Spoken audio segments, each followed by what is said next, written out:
Hello and welcome to my YouTube video. In this video I'm going to be demonstrating how to work a bind off that reduces cable flare. I have another video to show how to do the first row, the cast on in the first row in pattern to reduce cable flare.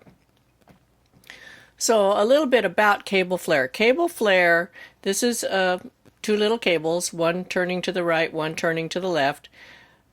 That when you make the crossings for the cables, it pulls the fabric in. Where they're not crossed at the cast on and the bind off, they tend to spread out.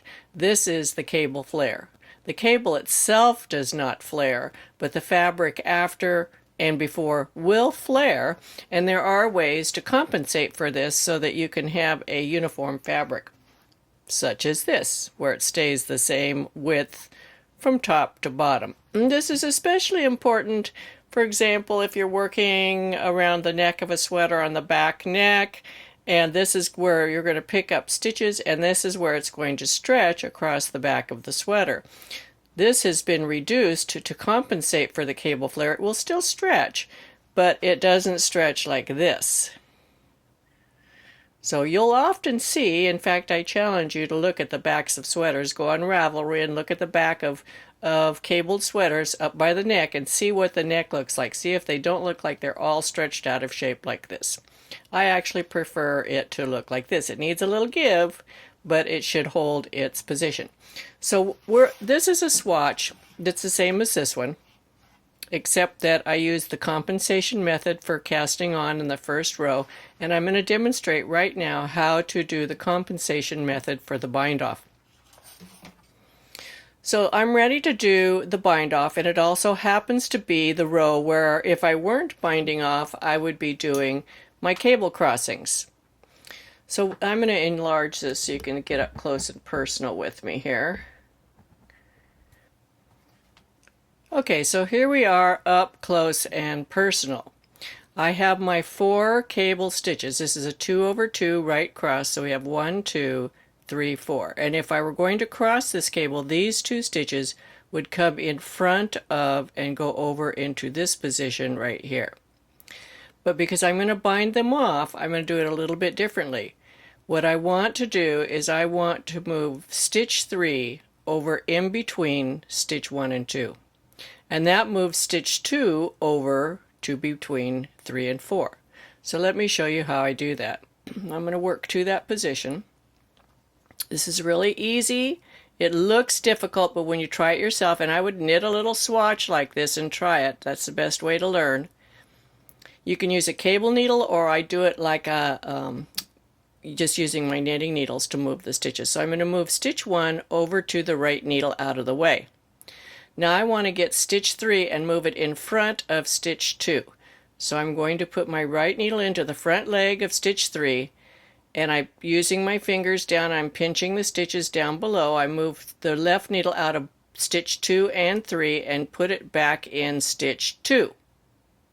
There's 2, 3, 4. I bring 3 over to the front and put it back on. And then I put 1 back on. So now I've changed the sequence. This is 1, 3, 2, 4. And what I'm going to do is I'm going to knit 1 and 3 together as I knit 2 together. Whoops, back up. We're going to bind these off. I forgot about that. Okay, so now we're going to work these 2 together as I knit 2 together and bind it off. Then we're going to work stitch 2 and 4 as I knit 2 together and bind it off. And then let's take a look and see what this looks like. We're just going to slip this stitch over here temporarily. It looks like a cable crossing. Isn't that cool? And we've reduced it from 4 stitches to 2. So let's go over and do the left leaning cable. It's very similar, just in the reverse. This is the same whether you're thrower or continental. It's how you move the stitches around and how you work them, not where you're holding the yarn. So again, we have 1, 2, 3, 4. And this one is going to the left. So we want to move stitch 2 in between 3 and 4 right here across the front. So again, we're going to move stitch 1 to the right needle. This time we're going to reach behind and put our needle through the back leg of stitch 3, pull the left needle out of stitch 2 and 3 and put it back in 2. Then move 3 to the front and put 1 back on. And this time we're going to work them as SSKs. So we slip as if to knit, slip as if to knit, put the left needle back in the front, knit them together through the back, and bind it off. And then we're going to work this one as an SSK. And bind it off. And we're going to bind off our last 2 stitches. And then we'll take a look at this and compare it to our other swatch.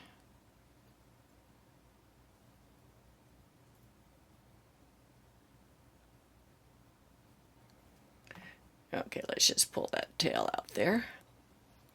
So this one looks like it's crossing to the right. This one looks like it's crossing to the left. Aren't those cute? Let's go back to the smaller size here so we can look at both these swatches. Here's the before compensation. Here's the after. This will stretch, but not like this. You see the difference? So if this were up at the back neck or the shoulder, where a lot of weight of the sweater is going to be on the shoulder, it holds its shape much better.